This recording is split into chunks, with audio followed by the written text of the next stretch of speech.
Hello and welcome back to the Shed Geek Podcast. Here's a message from our studio sponsor. Let's be real. Running a shed business today isn't just about building great sheds.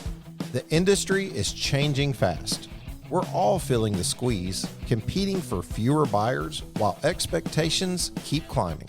And yet, I hear from many of you that you are still juggling spreadsheets, clunky software, or disconnected systems. You're spending more time managing chaos than actually growing your business.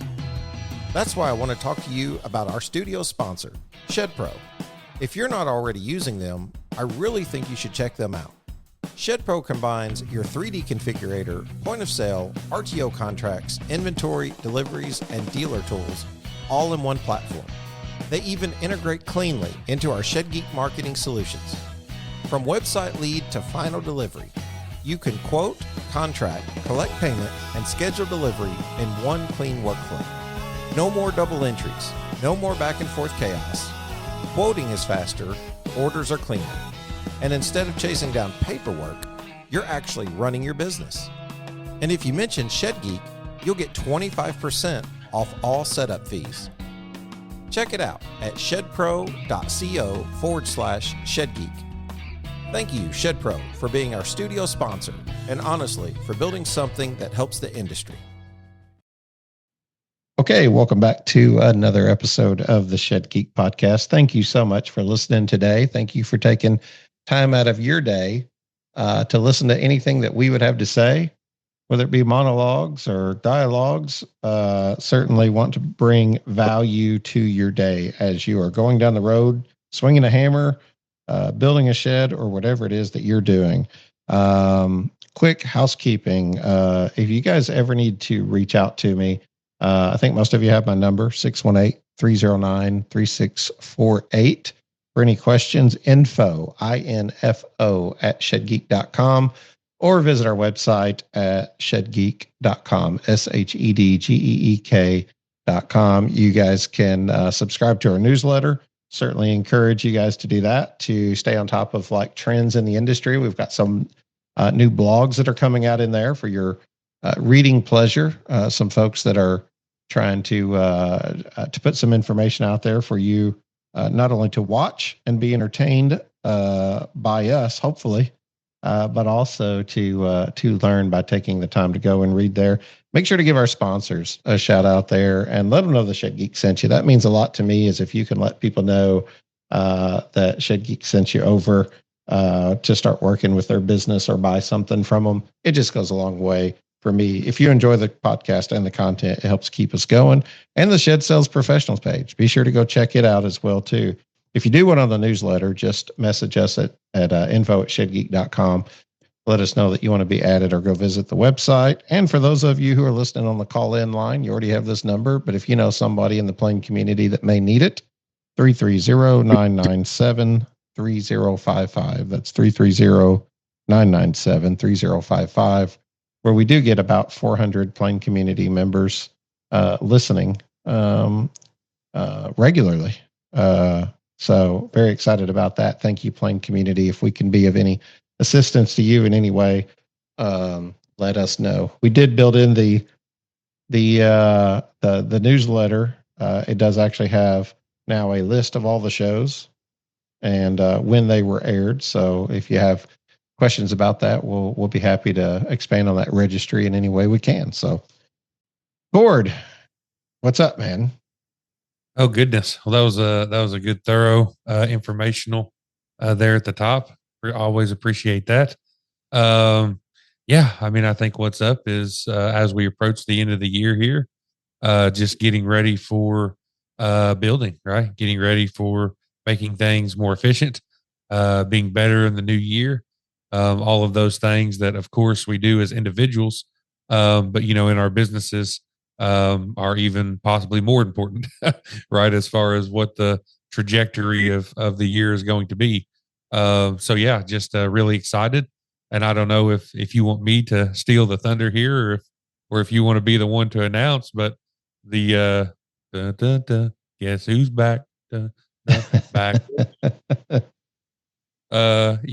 Shed Geek Marketing. I think we are ready we've kind of sojourned, to find some really great partners, and taking a couple months to really evaluate what that business model is going to look like. But, I don't want to speak for you, Shandon, but I feel Oh, really you're great fun. about what we've put together. So with some of what I think are the absolutely highest performing, best partners in the industry, so that we can more thoroughly control that kind of customer experience and make sure that at the end of the day, not only are you getting a friendly face and a good customer experience from Shed Geek headquarters directly, but you're getting that performance, sales, revenue, everything that you're paying for on the back end. As I think about sort of like the journey, and we're going to be doing like a year end, and it's going to be it's so late. Like here we are after Christmas, between Christmas and New Year's, even shooting this. We've shot this episode twice, and because of technical difficulties, here we are a third time, guys, doing this. But I haven't had this many technical difficulties in 5 years. Get behind me, Satan. We've just had just a heck of a time trying to get this episode out. And we're like, Lord, what are you trying to say? And the reality is, it's just continued to move forward. But I began thinking about like the trail of 5 years and what it looks like, and jumping into marketing. And even, we were marketing before. we're considering ourselves a marketing agency even whenever we started, on most of the checklist that that we would check on. This was the thing that came closest to what we could expound on, because most people just don't make a living off a podcast, right? Like most, and neither did we anticipate that.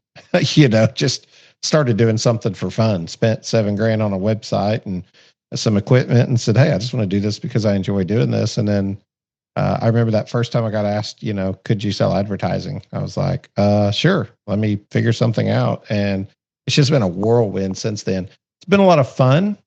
It's also been, what is the song? It says, I can't even walk without him holding my hand. The mountains are too high and the valleys are too wide. And I think about that and I think, man, it's been a challenge, Cord. And I think the one thing that the people like, I'm not sure, but the feedback I get from most people, especially some of the closest people who stay in regular contact with me from the show, is I think they just like the real and the raw. I think they just like the, unscripted, hey, this is me, this is who I am. And that becomes very difficult whenever you try to cross that line from entertainment, education into like, are you moving the needle in terms of helping the industry or helping a particular business? I mean, it's kind of why we started the consultation, is like, you've seen just the amount of phone calls that come in. It's just like, hey, curious about this, or emails. It's like, thoughts on this. And it's like, well, how do we separate helping and then like also being able to make a living and help and be as, fair and balanced and all those things as possible? Man, it has been quite the journey, Cord, for 5 years. But I'm so happy that you're here with me now on that. I think you bring a lot of clarity to the show. For me personally, I love your company, Growth Ops. I really wish the industry would take a look into that more. If I've learned nothing over the last year, and I think others have too in this industry, it's just how needed as a small business.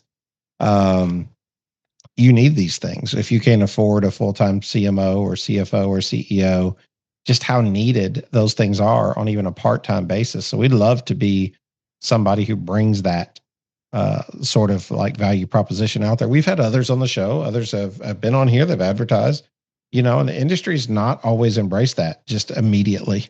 And I find it interesting how certain services and certain products just jump right in, and others, it really is this uphill battle.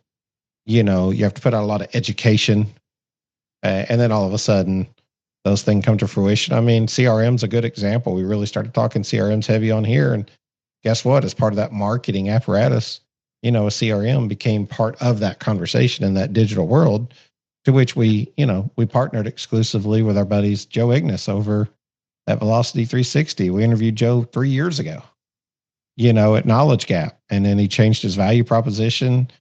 Excellent sales guy and knows how to convert leads. And like, boom, next thing you know, look at how that opportunity came about, you know?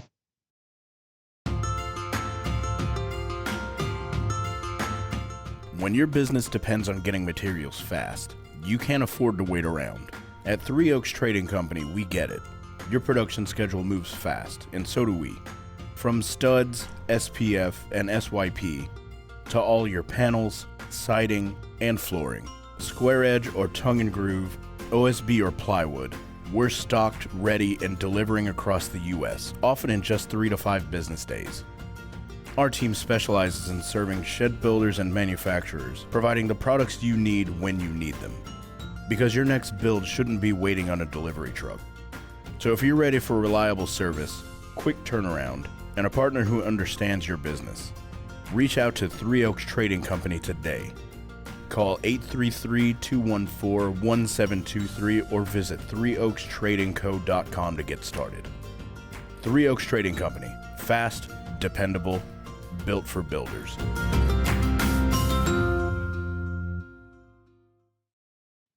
And Joe would hate to hear you say that that's part of the marketing apparatus. He is. He would.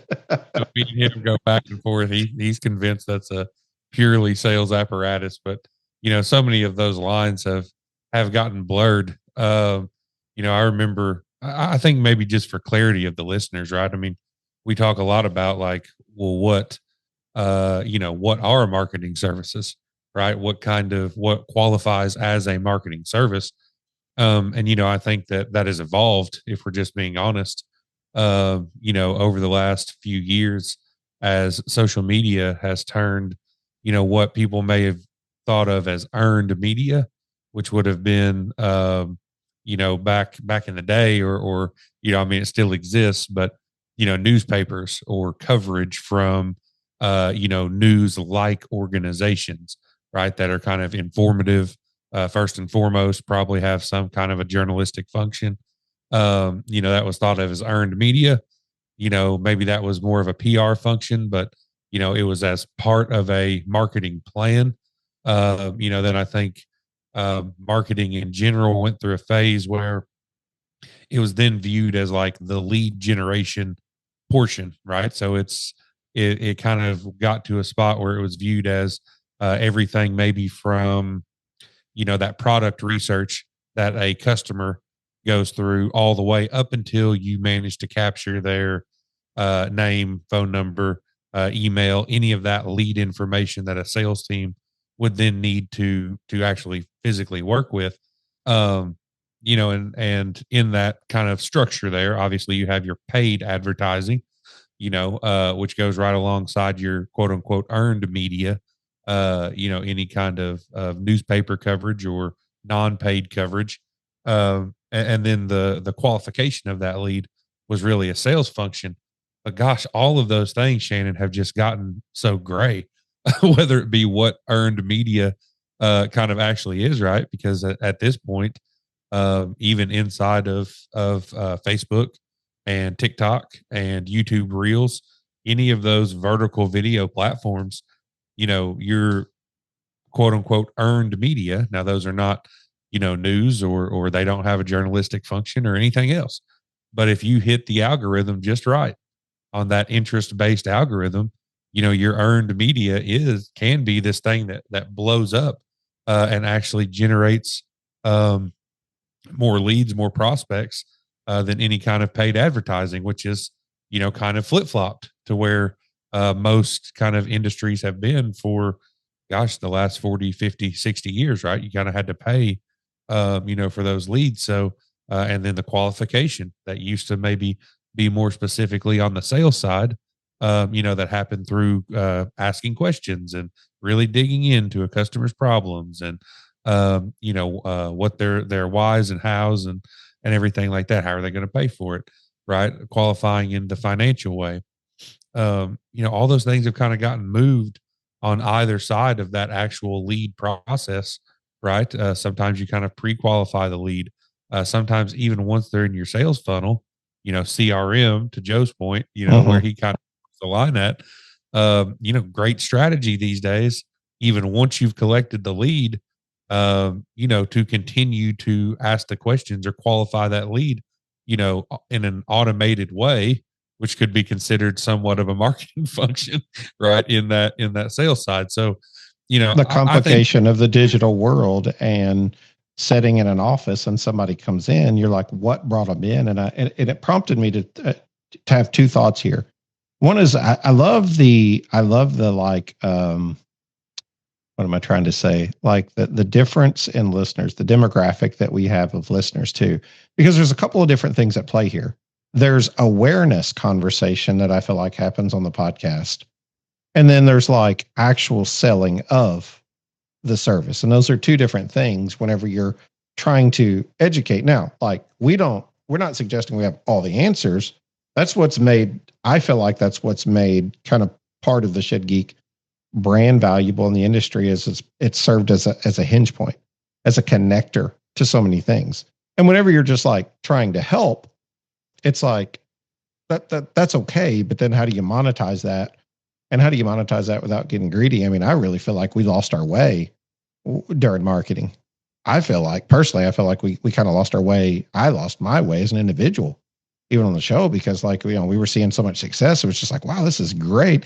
You begin to think, you even begin to get a little arrogant. I mean, if we're being honest, and you start to think, this is too easy, right? Like, there's so much opportunity, we always try to give it, back to the Lord and say, thank you for that. But I mean, we're men. It's easy to forget, and it's start to think something of yourself if you're not too careful. But I begin to think about like even Philip Rudolph's question at the Shed Sales, professionals, or not Shed Sales Professional, the Shed Sales Summit during Shed Week this year.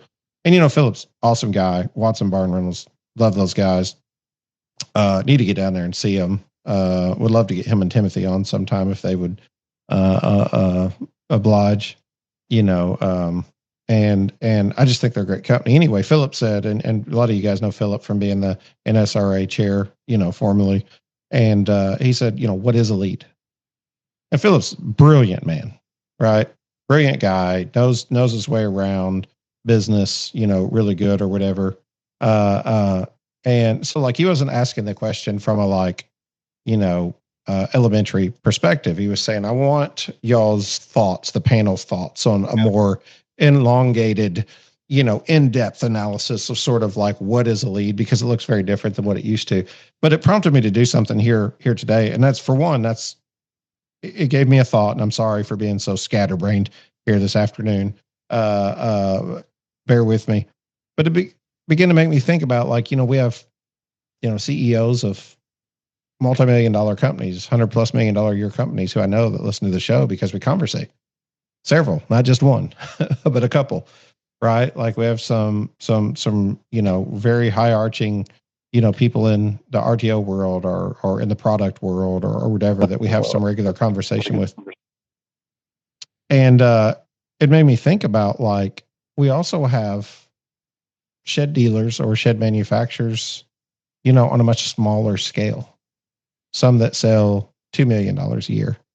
And whenever you begin to talk about marketing and when you begin to talk about sales, if you're a $100 million a year company, you've already divided out your sales team and your marketing team. They're two totally different entities, and they operate with a whole list of deliverables, right? That they're accountable for and things like that. And they don't really cross into each other's path other than where those two things come together to make for a sale, essentially, or, a benefit to the company in some way. So here you have some like really well thought people that I'd love to interview, would love to interview in the future. I've expressed the sentiment on interviewing some of those. And then you have some guys who are like still feeling things out, still learning. And we become sort of an educational piece for that. And we were lucky enough to see business in both fronts, when we were full steam. But I wanted to go back to my roots here, which is simplistic. Like, I'm just Shannon, right? I'm just Shannon. I'm just learning my way through this like everybody else. And you think that you have something to offer. But I was sitting here looking at this on the most basic level.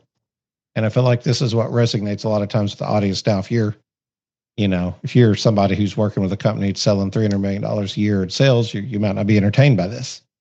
But I just went and just looked up the sales definition in general. It's something so simple. What is a sale? The exchange of a commodity for money, the action of selling something, which I always hate when they put in the action of selling something. They put a verb into the definition. I'm like, right. So like, the action of selling. But what is it? It's the exchange of a commodity for money. In this case, a building or typically a service. But what is marketing? The activity or business of promoting and selling products or services. Now, these are both just, quick online Google definitions or whatever. But it says including market research and advertising. And I thought that was interesting. Just getting down to how do you define them yourself, Cord? You've got a marketing degree. How do you approach marketing and sales, the difference in them? Well, I mean, I think realistically, again, I'm glad Joe Ignis is not on this podcast because he'd be, we'd be going back and forth. But, I think that in any modern sense, marketing encompasses the total strategy that it takes from a company perspective, all the way from market research through product design, right, through pricing, through promotion, right, and all the way through the actual sale. Now, in companies that you then have a very like you need a sales team, right? You need the personal interaction to kind of get those sales across the board. It makes sense to kind of stop the marketing process, so to speak, or sometimes you have depending on the way the company structures it, you may have a completely different ladder tree of organization above sales than you do above marketing, because it is a little bit different discipline. Like closers, right? Like sales closers are a little bit different. But, in my mind, like whenever we say marketing, in the way that we talk about it, we really are talking about it in a 2025 sense, which is, approaching something all the way from conception and branding and what that total customer journey, right, looks like, everything that they experience from touch points to, websites to actual, what I would think of as a lead funnel, which means some kind of strategic capture process, right? In which you might even be giving away a little piece of value, right? I mean, I've began to, highly recommend taking that kind of e-com approach where you're maybe even giving away, the 2025 Shed Buyer's Guide, right? That doesn't necessarily push them towards your brand, that just kind of says like, this is what these things mean, right? This is what it means to have a double top plate or to be 16 on center. Here are the products, right, that have various, long lasted, value, longevity, whenever it comes to siding or flooring, or roof style or whatever it might be, right? And that can be within that sort of lead funnel, right? Where you're saying in exchange for, your name and your email address, I'll send you over this thing that whether or not you buy from me, right, is going to help you in your understanding. That's a very e-com approach, right? Let me give you a little informational product in exchange for your lead information, because I think that we can develop that lead, right? So anyway, I mean, that's just a little small example, but to me, it's pretty well all encompassing. I mean, I've been in sales, so I certainly believe in closers. I believe at some point there is time for a person to person conversation on big ticket items, of which a shed is definitely one.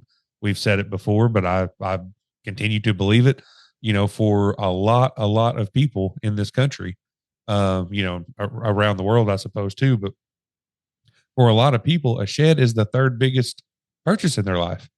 Their house, their car, their shed, right? I mean, it's a $10,000 consumer purchase. How many consumer purchases are $10,000 that are not just pure luxury goods that are going to the, whatever you want to call it, top 1%, top 1/10 of 1%, a $12,000 Coach purse or whatever. Well, how many people have one of those, right?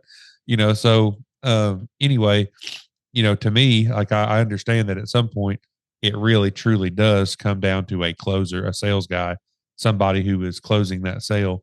But also on that other hand, we know of plenty of companies who are now basically marching people right through from 3D Builder through a digital, sales process that ends in them either being approved for financing RTO or just paying cash for a custom shed, right? And may not have had any interaction with salespeople. That's what I love about the conversation. Why we can sit here and talk about this really for 2 hours or 3 hours, because we can really get into the details, or we can stay very topical. Introducing the Challenger, the revolutionary new shed mover that's taking the industry by storm. The Challenger features a touchless design, ensuring it only makes contact at the end of the skids and the bottom of the floor joists, so rest easy knowing your gable walls will remain pristine. Worried about reliability? Fear not, the Challenger is always up for the challenge and will not overturn or scuff your shed. Harness the power of innovative wireless technology. Remotely control the Challenger via your smartphone. No cell service needed. And guess what? The cell phone remote comes standard with every Challenger at no extra cost. Featuring floating forks, a 4-directional tilting mast, and sliding weight transfer, move the shed weight precisely where you need it to get ultimate traction. With self-loading capability, straight onto your truck, say goodbye to the need for a hydraulic carriage. The Challenger makes your job easy and more efficient. Choose from 2 machine sizes, 10,000 pounds and 15,000 pounds. Perfect for any job. Visit www.shedchallenger.com or email us at info@shedchallenger.com or call or text 828-220-3508 for more information. Experience the future of shed moving with the Challenger. Whenever I think about like that question, like what is a lead? That's because it's like, well, what is a lead when when you put out a feather flag, right? And it's like, that's marketing. We're marketing our company, we're marketing our brand, we're marketing our product. We put out a feather flag. Hey, we use this siding, we use this paint, we use this whatever. Come on in, take a look. But then, what's met on the other side of that, both with the product, but then also with the process, with the customer service. I mean, I've watched the industry literally just throw, and I'm not throwing any shade on anyone. I'm just saying I've watched them throw shed lots out there on a whim, which costs thousands of dollars to transport, to build, whether it's the cost of the material, the labor, and then the trucking to get it there on a whim, because somebody's got, 2 or 3 acres outside of a boot barn, or something.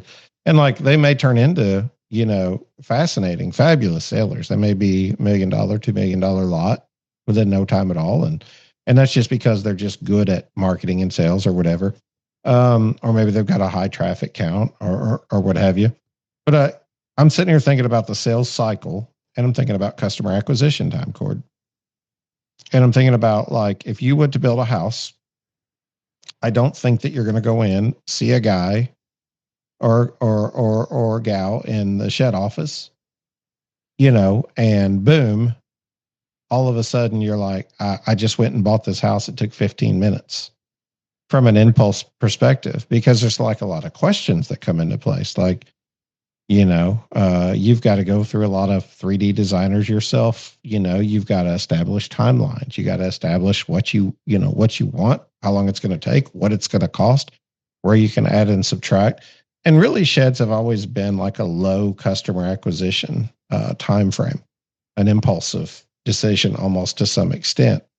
But I think that the market maybe is changing, that people take their time and at least educate themselves a little bit better. But that education, to me, typically starts online. So like, the better your website presence, the better your social media presence. I think about, some of our partners, that are selling products. I think about some of our partners that are selling processes, real work labs. Think about, I'm been a fan of Real Work for a long time, and I love what they do in terms of like on the map showing like, hey, here is a specific, like service area that we've worked in, and here's 150 sheds delivered in your neighborhood. Like, the more brand authority that you can put out there to say, like, we know what we're doing. We have salespeople who are going to be able to take care of you. That's part of your marketing. But whenever people get to the actual lot, there's a whole different set of skills necessary to bring them in or to try and close that sale online. I just talked to a company the other day, said we hired our first online salesperson last year in 2024 or 2025. And they said that, they closed $500,000 this last year and never met any of these customers. Yeah, 100%. And, I think the question of what is a lead, and even on the panel, at the Shed Sales Summit, some of this kind of came out. I don't know that anyone said it specifically, but what is a lead is really leads to the next question, which is, well, what is your strategy? Right? Because if your strategy is, we know some companies that sell nationwide, right? And they have a hyper SEO driven, thousands, hundreds of thousands, millions of individual pages, right? And so, like, if you're an online model and you need the volume, right? You need the volume coming in, and you have an in-house, whether you call it lead development, seems to be like a word that's being used in the industry right now. Basically a call center, right? If you have a lead development center, a call center, where you have, 2, 3, 4, 5, trained staff who are doing nothing but sort of getting on those, not necessarily cold. They've interacted with the brand in some way that's led to a very basic lead. Maybe it's as simple as just their phone number and their name, or just their email and their name, right? But, in either case, like, if that's your strategy, if that's your approach, then a lead is pretty simple to you, right? We have the people and the processes to develop those leads and actively work those leads.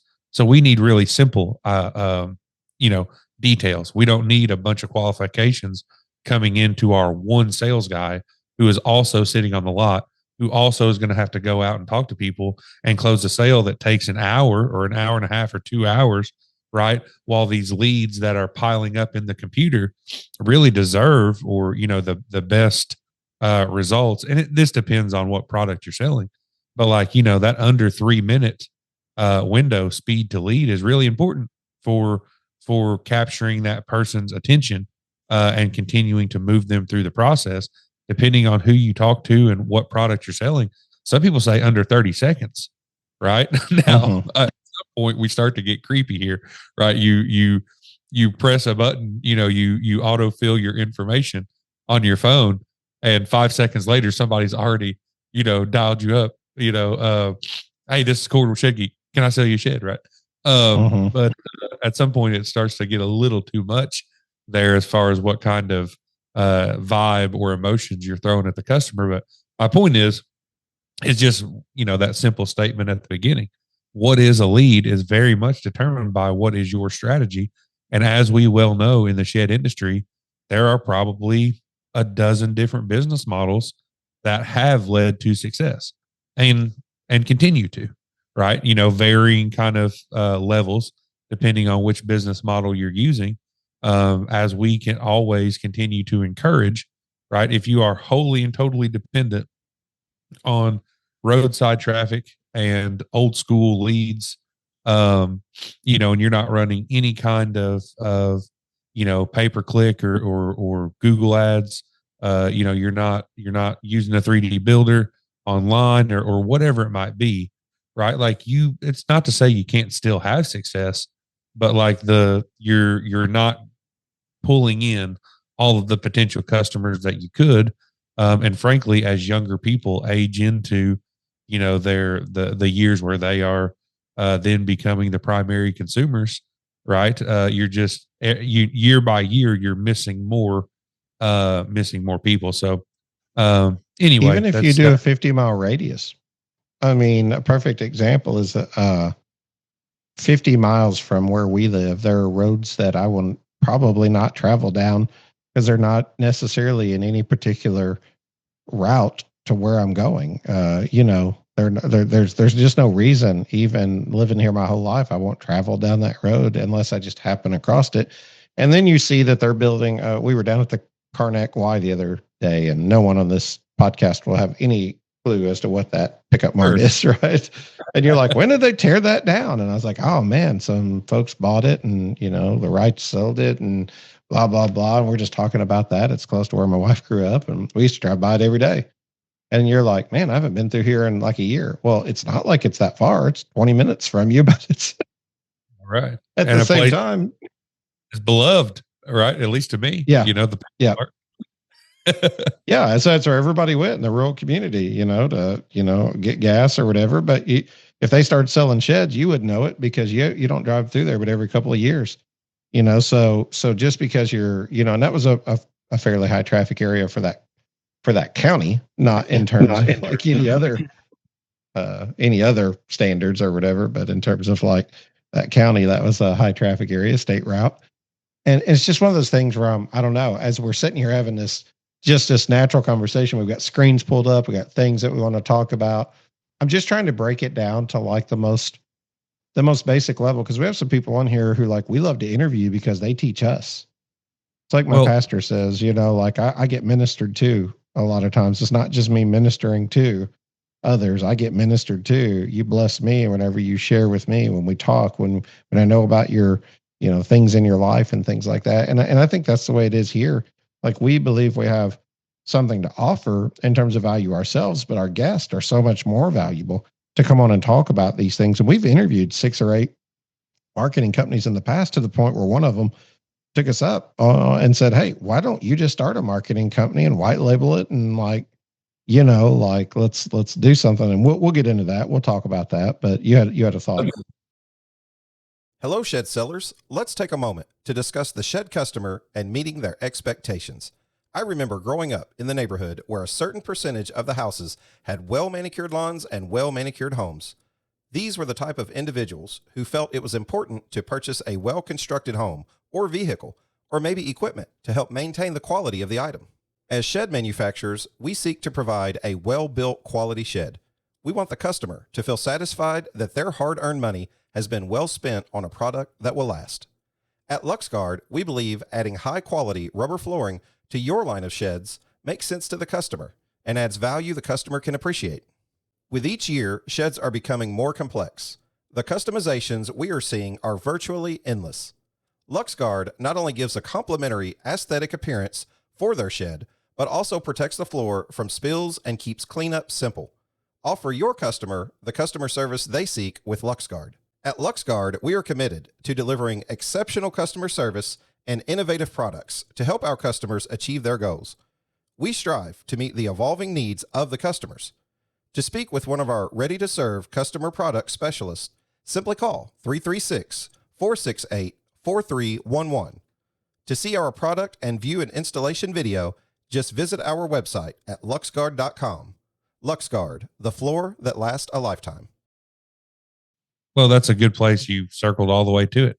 That's a good place to start, maybe, which is, what do we even mean when we say white labeling, right? Because we're talking about, and I think it'd be great now to bring on some of our, we're very excited about the partners that we've been able to put together, who we feel like are the best and brightest and highest performing, within the industry, but really, some of them do this, inside the shed industry and outside of the shed industry, but have great results either way.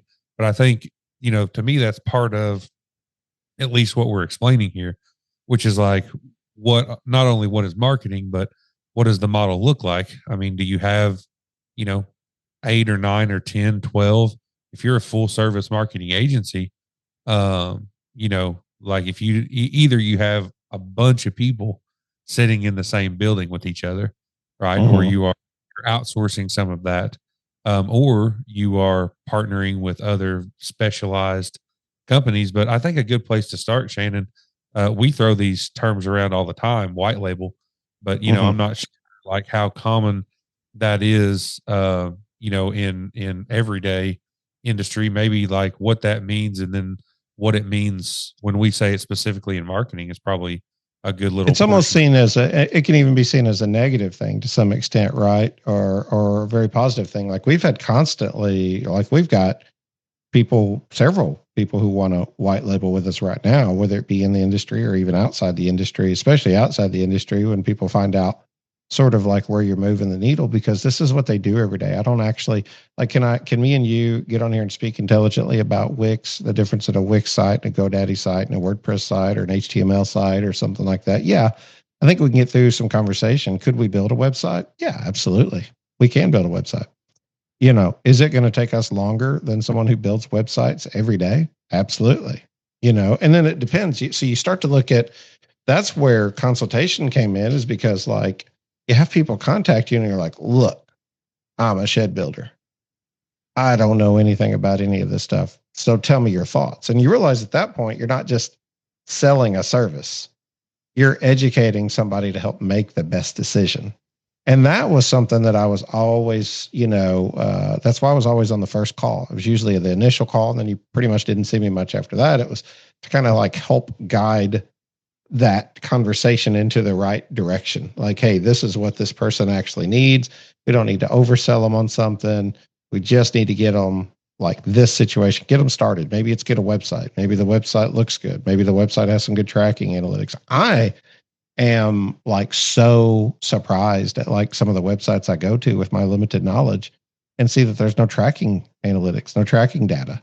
I'll tell you what, that's especially disappointing whenever somebody's like, going to measure your effectiveness.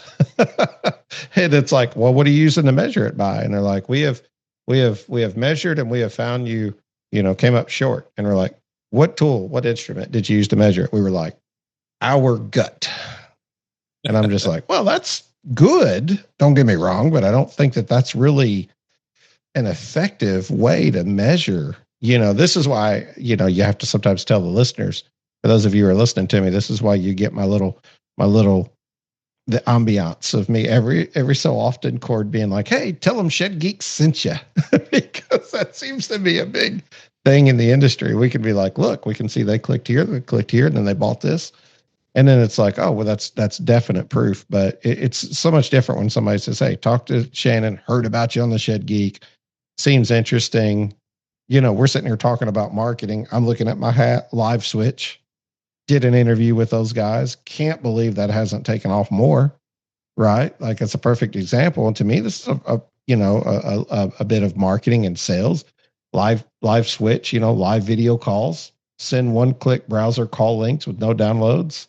I love their tagline. We increase your bottom line through instant video communication. Being able to hop on a video by sending a link to a customer right now. We're one of 3 companies that do that in terms of like live video in America. Work with, government agencies, like very established. It's like, this is a new age way of selling.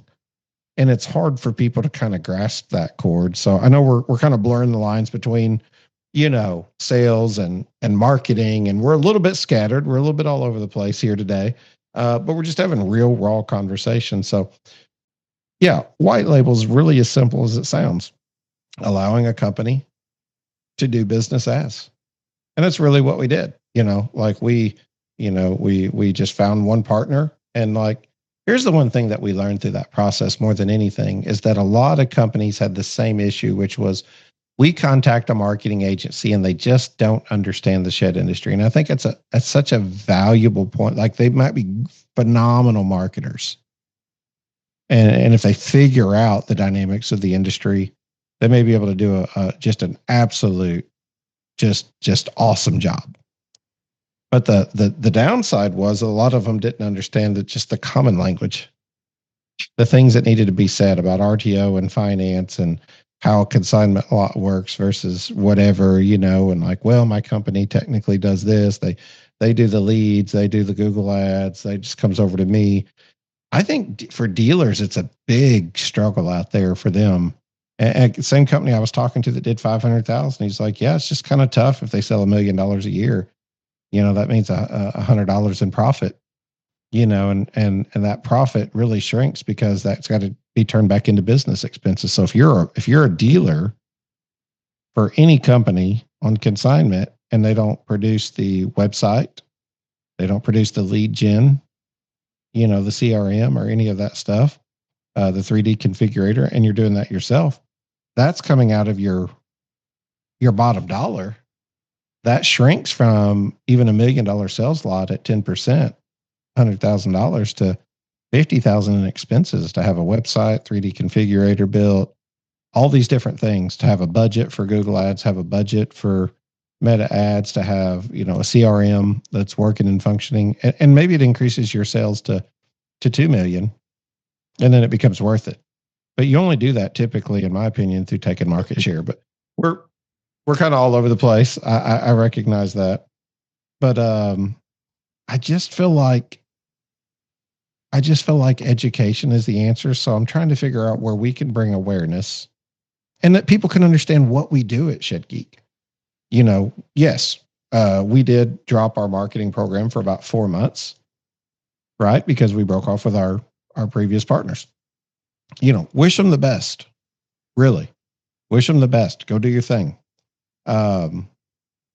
We just didn't see the results, right? Like we're very geared towards making sure the customer has the best experience, and I didn't have control of that experience. So we wanted to change that white label experience to where that comes in-house now. We oversee that. And we don't want to make a big splash like we did. I mean, we got so many customers coming in that I think that was part of our downfall. It's like our success was part of our downfall.